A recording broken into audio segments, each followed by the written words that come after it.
Hello everyone, there's a new and improved Graveyard Freeze deck that is here.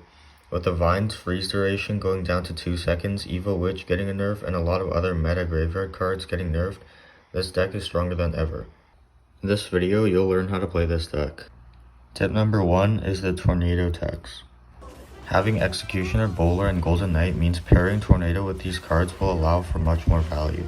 Just keep in mind that Tornado does cost 3 elixirs, so use it wisely. Another great defensive tip is to use Tornado plus Freeze while countering big pushes and double elixir to maximize the Evil Executioner's value.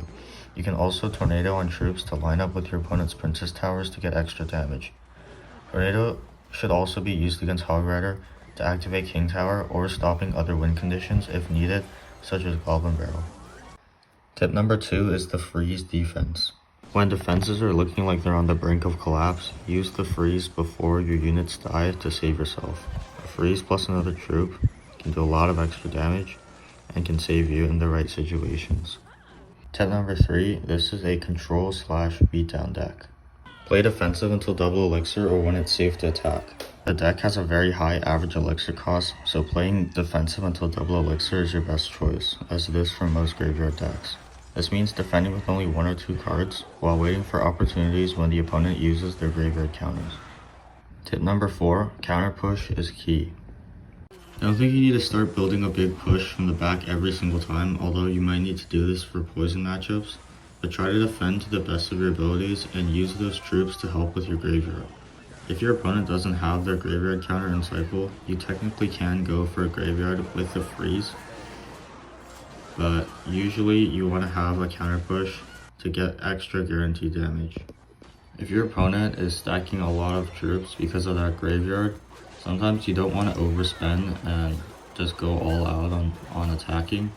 You want to save enough elixir so that you're able to defend your opponent's counter push.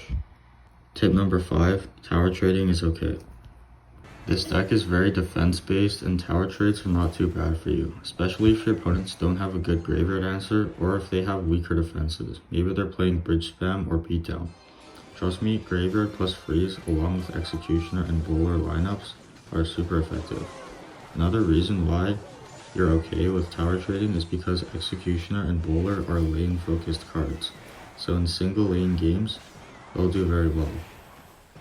The decks that counter this deck are super heavy decks that have an answer to your Inferno Dragon, for example Golem or Mega Knight decks, Mega Knight Bridge Spam maybe, and they have Electro Wizard or something like that.